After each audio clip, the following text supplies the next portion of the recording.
Hi, I'm Katie, and today we'll look back at the videos we released this past year.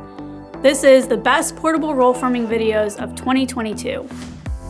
Thank you to everyone who has subscribed to our YouTube channel or participated in discussions as we all work together to move metal construction forward.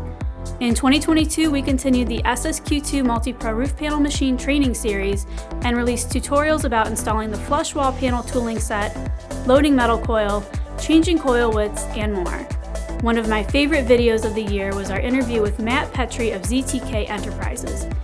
He shared how his gutter installation business has grown with the purchase of his very own Mach 2 5-inch 6-inch combo machine.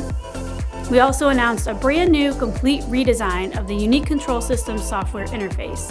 The user experience was greatly improved in this new version, and you can download the latest software for your Unique Control System at newtechmachinery.com. We released tutorial videos on how to install the update yourself and how to use each function. Additionally, this past year we produced a series titled By the Numbers, where we dove into the specifications and use cases of each NTM machine.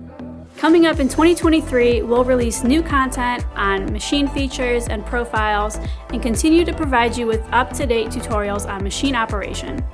Make sure to subscribe so you don't miss new videos on fixing common portable roll forming machine problems, customer testimonials, what you need to know about machine service, and more. We'll see you again in 2023 with brand new videos. Have a happy holiday and a safe and healthy new year.